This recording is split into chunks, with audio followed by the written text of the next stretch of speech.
c'est beau. Oui, magnifique.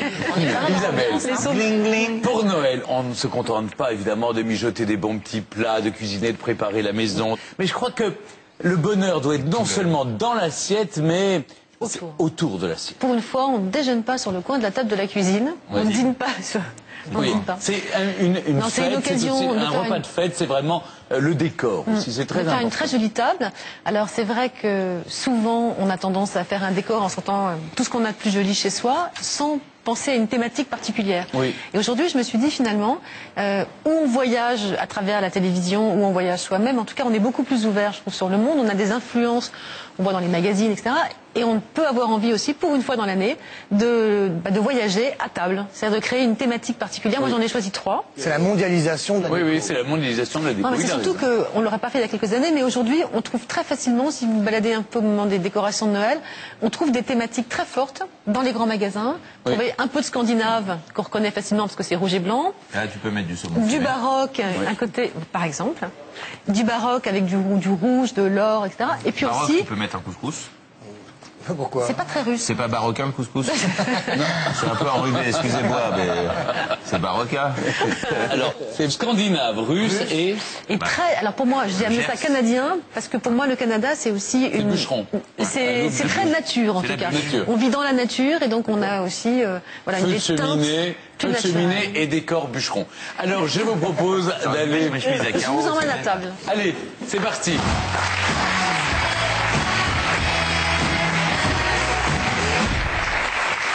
J'avais pas vu vos collants, mais... Vous n'avez pas vu, hein, pour l'occasion. C'est le décor de fête, hein. Alors, pour une fois, on va commencer par la table baroque. Alors ça, c'est quand même une grande tendance. La Russie, voilà, tout ce qui est doré, beaucoup de personnes aiment ça. Les verres sont sublimes. Il faut le dire, c'est du baccarat ou du Saint-Louis. Oui. C'est du baccarat. Oui. C'est absolument sublime. Je pense à tous les artisans qui ont le nombre d'heures pour faire chaque verre. Alors d'ailleurs, si vous avez l'occasion un jour, si vous passez par cette très jolie région, vous allez à Baccarat et vous visitez la manufacture.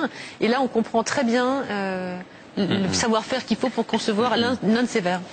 Alors j'adore cette vaisselle, c'est pas de l'or. Ah non. Où on les trouve? C'est quoi ces verres? C'est Desoulières qui fait cette marque-là. C'est drôle, regardez. Ça fait vraiment imitation or. Écoutez, on croit vraiment que c'est de l'or. Ils ont fait cette vaisselle et pour aller avec, ils ont conçu. Et vous avez mis la couronne, la fameuse couronne. On a fait faire, alors oui, c'est notre ami Henri Moulier, ce fleuriste qu'on adore, qui a conçu les centres de table sur ces 3 thématiques.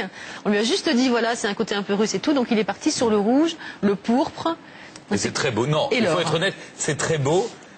Moi, ce que j'adore, c'est la verrerie. Là, vous êtes surpassé. Est-ce que vous savez pourquoi on a mis du rouge? Parce que cette couleur, justement, est obtenue, non pas avec des colorants dans le cristal, mais c'est obtenu en mettant de la feuille d'or. Et en la chauffant 2 fois, elle vire au rouge. Incroyable. Au moins, Benoît t'aura appris quelque chose. Alors, une règle de base pour réussir son Noël russe. Alors, moi, je pense qu'il faut rester quand même sur une thématique de couleur. Donc, si vous partez, moi, j'aime bien les couleurs chaudes. Donc, si on part sur le rouge, on peut aller dans un camailleux de rouge jusqu'au pourpre, en passant par le rose, éventuellement un peu l'orangé. Mais pas rajouter plus que ça. Par contre, là, le doré, là, là on y là était, vous y êtes allé. Là, il y a du doré. Mais vous allez voir qu'à côté, on est passé de l'autre côté. Il y a beaucoup de doré, donc c'est quand même cohérent. C'est pour ça. Alors, cette nappe aussi, moi, je la trouve très jolie. Donc ça, c'est une maison qui est aussi assez ancienne, qui s'appelle Garnier-Thiebaud, qui fait des très jolies nappes damassées, et certaines sont très originales. Et alors là, on a fait aussi une superposition, et on a une nappe, et on a en plus des sets de table. Est-ce qu'elle vous plaît, celle-là? Elle me plaît beaucoup, je trouve que c'est très riche, c'est coloré. Et surtout, c'est un très bel art de vivre. Merci beaucoup, Isabelle. On va passer à côté. Alors, là, on est autour d'une table... plus sobre. Plus sobre, oui. Alors là, on est plutôt parti sur un camailleux d'argent et de gris.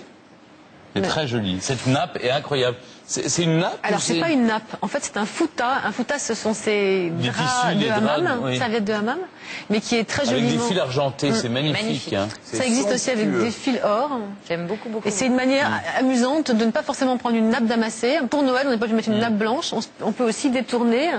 Et puis ça peut resservir le reste de l'année. Vous n'hésitez pas, vous, une nappe, un drap marocain pour une table canadienne? Ou Non, j'hésite pas. Non, ben je vois ça. Ah, c'est le mélange des cultures, voilà. C'est bien, c'est bien. Donc voilà, on peut mettre des serviettes en lin, on est plus dans quelque chose d'hivernal, donc on a du blanc. Vous sentez pas un peu le silence de la forêt, là? Ah, je sens tout, moi. Je vois des choses simplement. Pardon, je désosse un peu votre table. Complètement. Mais il y a des choses tellement magnifiques, regardez.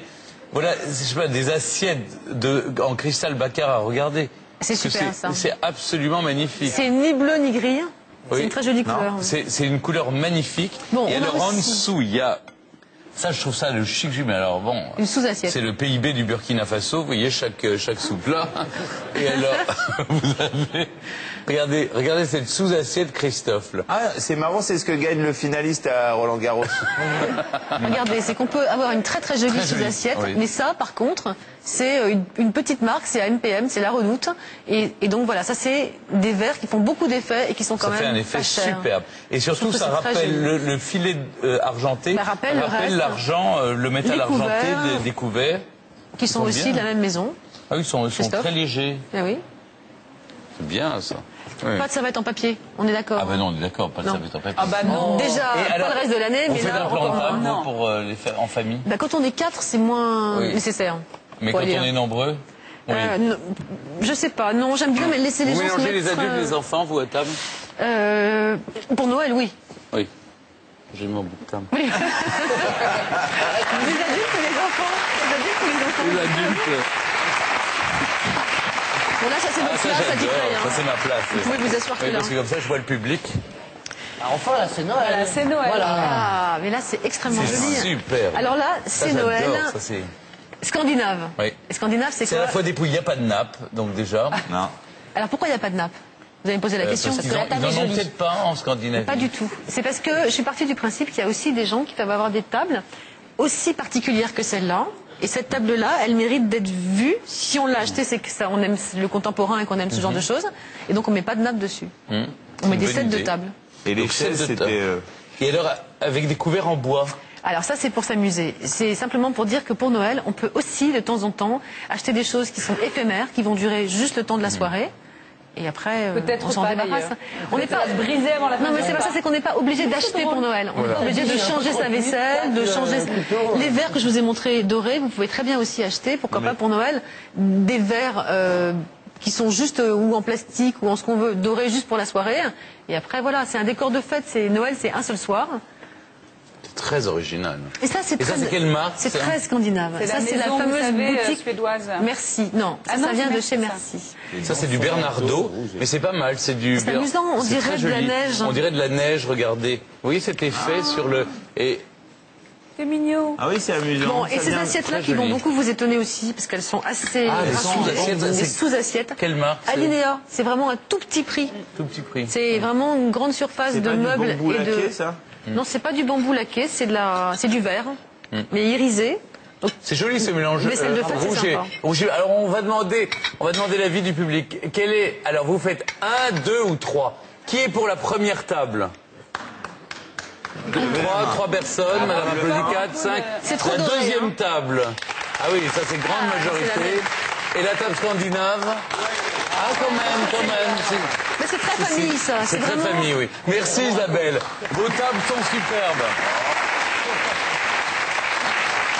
Pour conclure, Isabelle, ce que j'aime dans vos tables, c'est que vous mélangez ou un élément, une assiette ou un sous-assiette très luxueux avec des choses qu'on trouve à petit prix dans tous les commerces.